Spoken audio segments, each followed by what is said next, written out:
Hello, everyone. My name is Misti Gaither, and I'm the host of Quest, a journey into true crime and the paranormal. Thank you tonight for joining me. And I have with me a Brad Cooney. He is a paranormal investigator. He's also an author, and he's also affiliated with the House in Between. And I'm really excited to talk to you about everything. Not just the House in Between, which, I really want to get into a lot because I got to meet Miss Alice. Brandon and I both did I think it was last year, and got to go and stay the night over there with her. But I really, there's so many questions that I have. You have your podcast, the Brad Cooney Podcast, that you can see on Spotify. You listen to it on Spotify, iHeart, almost all the streaming platforms. So tell me about your podcast some. Podcast, it's been over 10 years since I've been doing it. I'm one of the OGs in the podcast world. There's a lot of people jumping on the podcast nowadays, but Sure. I've been doing it for a very, very long time. I took a break for about 2.5, 3 months ago, and now I'm about to jump back into it. But yeah, I've interviewed just multiple genres. I've had famous rock stars on this show. I've had actors. Mickey Rourke was on this show. I've had Rosie Perez on the show. The rock band Cinderella, Collective Soul. Just a ton. And I've also interviewed NASA personnel because I'm a space nerd, so I got some NASA engineers, and the guy that actually built one of the computers on the Spirit rover that's on Mars right now is on my show. So yeah, a bunch of mixed up genre. I like to talk to everybody just about. Yeah, that's really interesting because I know that you're probably geeking out over the space guy, because you're actually a part of the show on Discovery called Alien Encounters Fact or Fiction. And so tell me, do you have more of an affinity to investigate ghosts, or are you more interested in the alien part? That's a really good question. So I've actively partaked in way more ghost investigations. I'm not a ufologist, so I've done very little actual investigating of UAPs. I've seen a few when I was in the Navy, and I've seen a few other ones too in my more recent years. But I'm not really affiliated with an organized UFO or UAP, whatever people want to call them nowadays. But as far as actively investigating, it would be much more paranormal investigating as far as ghosts, things like that. The House in Between, I had watched part 1 and part 2. I've watched it multiple times. It's just an amazing story. It's one of the most documented hauntings.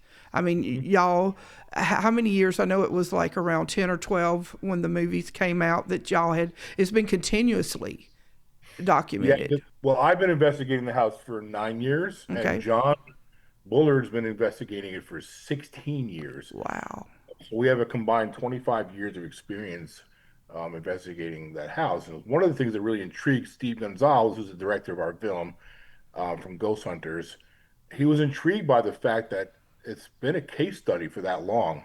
It's not a lot of locations in the world really that's been studied as much for as long. So that was one of the things that really intrigued him about our location. John was there longer than me, and then when I came on board, me and John just kind of hooked up and collabed, and we did a lot of research over the years. We investigated that house for years before even a documentary film was ever even mentioned. That was not our motivation. We didn't have I didn't wake up one day and say, you know what, I think I want to get into the paranormal world and then get into films. It just didn't work that way. Brendan and I, we had the honor of going and hanging out with Miss Alice and getting to stay over. And, she is such a blessing. I consider her a friend now, and just it's just amazing how positive that she is. And for her, not everyone would allow their home to be used for research purposes like that. They would just be like, okay, come and film, maybe spend the night, then be on your way. But as I told her, the gift she's given to the paranormal world is amazing and unparalleled, because she's allowed everyone, y'all to document and to find more answers of what's out there. Yeah, Alice is a very unique person. I consider her not only my best friend, she's more like family to me than anything Sure. else. She's very unique, one of the most selfless people I've ever known. She does have a passion to figure out what's going on in the house also. She used to be like absolutely terrified of being there by herself, and that's one of the reasons why Steve wanted to do the film, to try to help her out with that. And she has progressed. Um, she's still not really cool about staying there by herself, and I don't blame her. I mean, I've been in there for 9 years, and I don't even like to be in there by myself for too long, honestly. The only time she'll stay in there now overnight is she has like family, like her grandson or her niece, in the house with her. She'll occasionally spend the night in there. Only if one of them two are in there. It's been a journey, honestly. We've been together as a team. It's really me and John and uh, Alice, Amy a little bit, but Amy just had a baby and John's a new Oh, dad. So okay. they're not quite as involved here lately, but they're still family. You know what I mean? So we have a solid team. Alice is very, very, very unique. I got her on video chasing the garbage truck down the road one time because she wanted to give the garbage workers a Christmas tip. Oh, that's so And sweet. I seen her running across the yard, so I just took out my phone and started filming her. I wasn't sure what the hell she was doing. And then I saw the truck stop, and she was kind of waving at it and stop. And then I seen her hand money to the guy holding onto the back of it, and the driver. I was like, wow, And that's the kind of person she is. She's She amazing. really is because, I mean, really, who thinks to do that? Yeah, You she had think, to have been ready for it. yeah, yeah, I she had mean, it. she Yeah. was like waiting for that truck. So it was definitely premeditated. Right. Yeah, I just really just appreciate, like I said, I just appreciate her too as an individual. And I'm looking forward to coming in and meeting you in person, hopefully in yeah. August. And she's excited too. So we'll just have a little reunion and it'll be great. But tell me about what got you interested in the paranormal. Well, I've always been interested in the paranormal since I was a child. Hmm. I saw a UAP with my brother. Actually, I'm from upstate New York originally. I'm not from down here. Um, and we were there. We had our county fair. It's the same thing as the Jackson Fair here in Mississippi. Like once a year is an annual fair. I'm from Mahopac, New York, so we had our fair. We just saw this cigar-shaped object in the sky. I mean, there was hundreds of people seeing it. It made the news. It made like the newspapers back then. This is back in the probably early 80s, late 70s, early 80s. Hmm. So that was my first like wow moment. You know what I mean? Right. Yeah. As I've gotten older, I was, intrigued with Bigfoot, Loch Ness Monster, all that nerdy stuff. That Right. was, Right. and so as far as like paranormal investigating, as far as ghosts go, that happened. If you saw part one, we explained how that happened. I was actually working on a podcast on my laptop one Hmm. day. I was prepping for one, and I heard a local news reporter on the TV. The TV was on behind me, and I heard a segment on the news channel behind me. Walt Grayson, he's a legend in Mississippi. He's one of the OGs of journalism here. Right. And I heard him, this segment talking about a haunted location in Florence, Mississippi. And when I heard the word Florence, it piqued my interest even more because I live fairly close, 30 miles or so. And so I turned around as I was paying attention to it, and I saw Alice. I interviewed her, and I interviewed Erin, who's the girl that grew up next door. Hmm. She's in films, Erin. And I reached out to Erin, on Facebook and got talking to her. And long story short, she introduced me to Alice. I went down there and visited her, had an experience in the house within like an hour, not like an hour, like the first 30 minutes to an hour, there was some stuff happening that really was like, wow, got me even more curious. And to be honest with you, if I didn't know her. The first time I met her, I had an experience in the house within minutes. So at that point, honestly, just full transparency in my head, I'm like, is this lady crazy? Are they frauds? I mean, this is like too convenient, to have an experience this quick in here. I ended up wanting to go back, and it kind of got its hooks Oh stuck yeah. in me, and that was it. I haven't looked back. Right. Well, I know that she speaks real high of you and John and also the Weltons and, Mm, just amazing people. And I think it's really cool how the house brought y'all all together. And like you said, it's like yep. a family and not everybody has that, because sometimes it's more like a business when you go and investigate somewhere and you don't have that personal connection to the owners or other, maybe even some team members sometimes. But so I think that's really special what y'all have. Yeah, I agree. I think we definitely are a family, tight-knit group. We've had some challenges. You know how the paranormal field is. There can be some drama. Sure. We've done a good job staying above the fray and staying out of that stuff as far as publicly goes. Yeah, it's a close circle. We do have occasionally somebody will try to like, first of all, I've been alive a long time. I'm 59 years old now, so I can see a BS artist when I see one coming a lot earlier now. As you get older, you can kind of figure that Right. kind of stuff out. So sometimes we'll get approached with people that have nefarious, Sure. intentions, trying to get in the fold, get into the circle, and we have a pretty good radar about that. But for the most part, we've had beautiful people that's coming into the house. Like you said, Alice opened it up for, you know, I vet everybody. I do all the bookings there, so I don't just let Hmm. anybody come in. We definitely research, who we're letting in there. But it's great that Alice is providing that opportunity. Like you said earlier, I liked what you said. It is a case study, and we're not being selfish about it. We're letting people come in there and let them set up their equipment and do their thing and see what they can find and document. So it's been a heck of a ride, to be honest with you. Yeah, and one of my friends, Sam Baltrusis, he was in part two and did, was Mm-hmm. one of the psychics that was there. And he just has such fond memories and just wonderful Yeah, things to say about everything. And, yeah. and I just, I encourage you, people that are watching. It's called The House in Between, and it's parts one and two, and you can find it just about on lots of streaming services. And Mhm. so be sure to watch it. It's very good. It's well done, and it tells the story from start, and I can't say finish because it still goes on. Journey continues. You brought up Sam. I Mhm. really hate that I never got to meet him, but when you're filming, sometimes you're not required to be there. Mhm. They have call sheets, basically the directors will tell you when they want you on the property. So just my bad luck. The day Sam was there, I wasn't called, and Ah. so I never got to meet him. I've corresponded with Sam a lot, on and Mhm. off, through messaging and comments on social media. I thought he did a terrific job in the film. In fact, I did FaceTime with Steve a couple weeks ago for his birthday. Oh, Well, okay. not his birthday. It was Alice's birthday. Yeah, yeah. Alice, May the third. Yeah. yeah, and then Steve was mentioning that Sam was in the same convention that they were at, and was talking about how nice it was to see him. Yeah, Sam's a good guy. I just hate that I didn't get to meet him in person.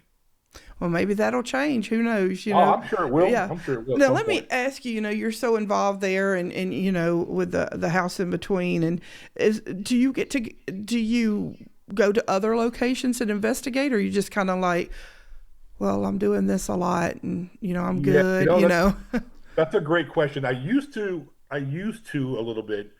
I've investigated in Louisiana and some spots in Mississippi. I did McRaven. I've been to the Myrtles. Hmm. I've been to Bogalusa, a little Yeah. haunted location in Bogalusa. What's that little town on the other side of Natchez, right across the river in Louisiana? Sicily Island. No, it's like, No. I mean, literally, when you go Oh, across the, Vidalia. yes, there was Uh. a there was a house in Vidalia that I investigated. But the last 6 years, the house in between keeps me so busy that I Hmm. don't really need to go anywhere else. Right. I'm so busy, just continuing to investigate that place. Plus, again, I do all the bookings for people coming in. That keeps me pretty busy also. But honestly, the older I get too, the less interested I am traveling all over the place trying to find, residentials and things like that. I'm content having the majority of my time in the field right here at the house in between. And that's really, that's a blessing in itself too. Like, to be content. How many Mhm. of us, how many people can actually say that? Like, I'm okay. I don't have to go and travel all over the world to find. I'm Yeah. right here because it has so much activity and so much history. And is there going to be a part three? You think? That's a great question. Before I answer that, I want to say something about what we were just talking about. Like John Bullard Mm-hmm. came up with this, and he's 100% correct. I hit the paranormal Powerball Mm-hmm. as far as lottery is concerned. Sure. There's not a lot of people that can just jump into this field feet first, and then a couple years later, they're in two feature films with Steve Gonzalez, and part one was number one in the country for 17 weeks. when we released part one, the first film, it was in right smack in the middle of COVID, and the whole country was in shelter in place. All the theaters were closed. Hmm.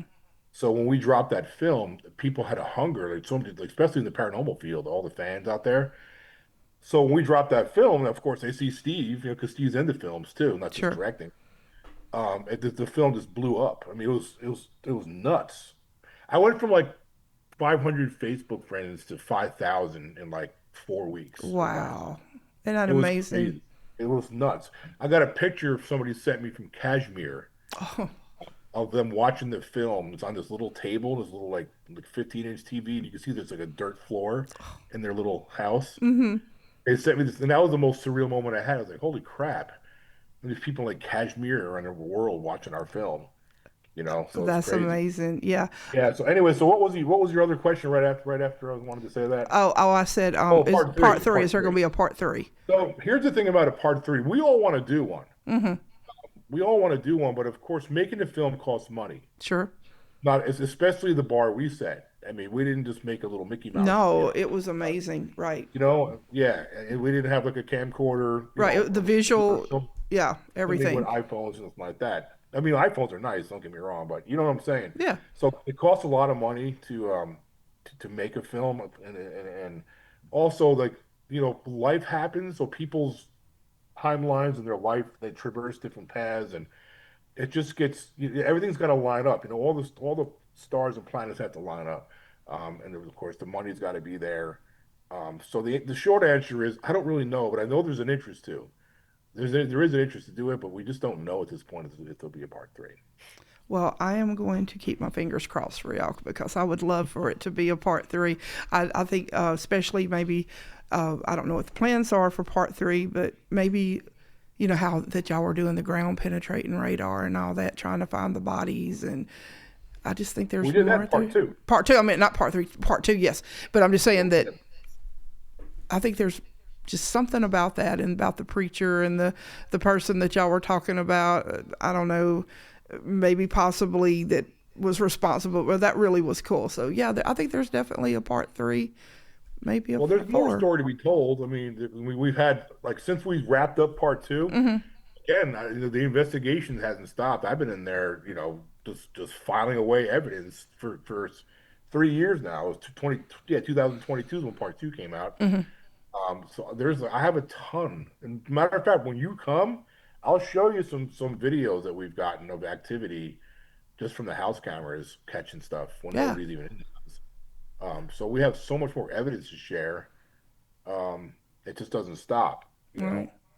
I So left yeah. a little thing on the stairs when me and Brandon came, and a little I don't know, I hope it's still there, I don't know, but it's a little porcupine, and so I just placed it on the stairs because I always that was such a focal point, the stairs, and the baseball, trying to get the spirit to knock it down and stuff. So Yeah, y'all still it, getting. it should still be. I haven't seen it, but it doesn't mean it's not Yeah, yeah, there. yeah, yeah. Yeah. Yep. I mean, Does it still the baseball still go down the stairs or the dolls we or? haven't had the baseball go down, but we did have a big red ball that we had a former guest came in. I don't know if Alice told you this or not, but his name is Jacob. He's writing a book, and Mm, he booked several locations. He's traveled the whole country, and he goes into these haunted locations by himself, and he does mm-hmm, overnight solo.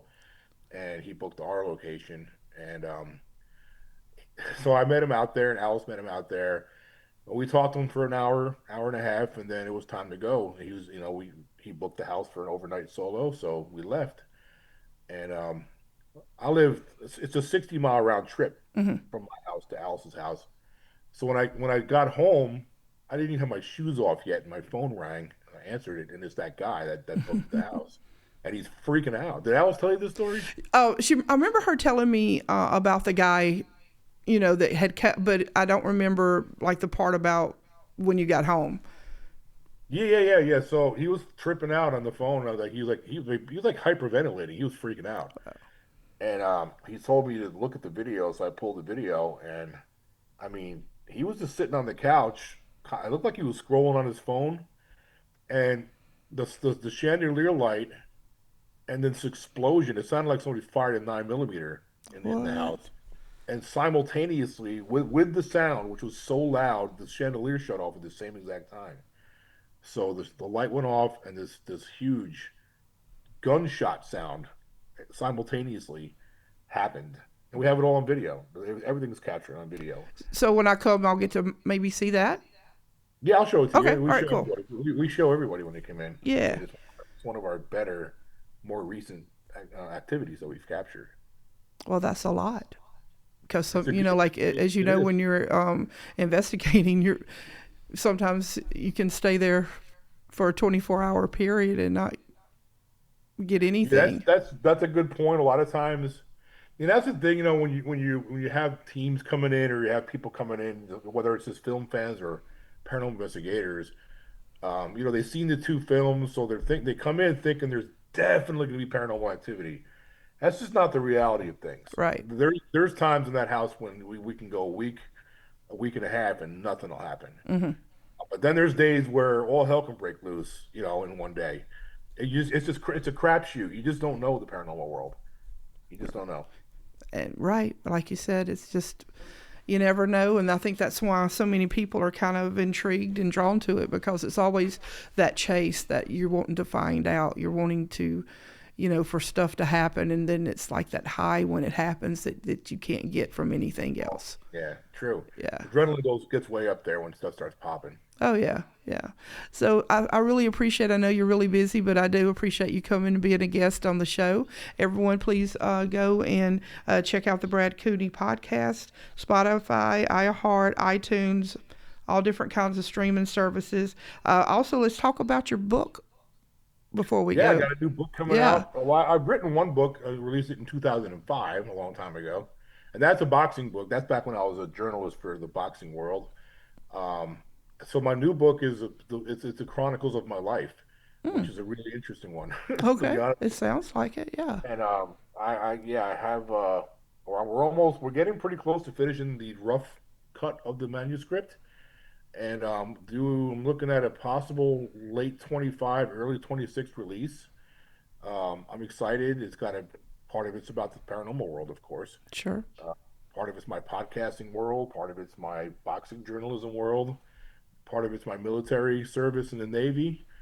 It basically covers when I was born up in upstate New York all the way to where I am now, and I'm excited to get that thing published and have some fun with it.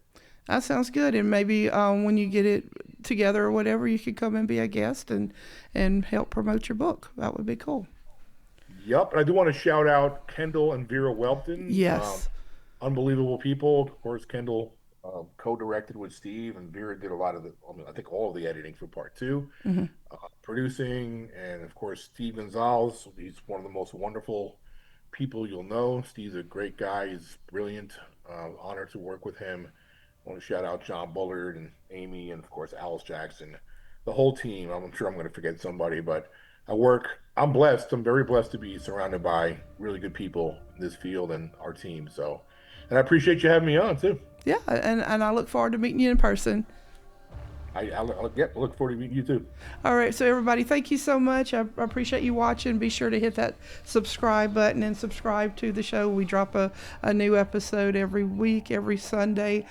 So thank you so much, and I'll see you next week, and have a good night. All right, thanks. Thanks. Take care. You too.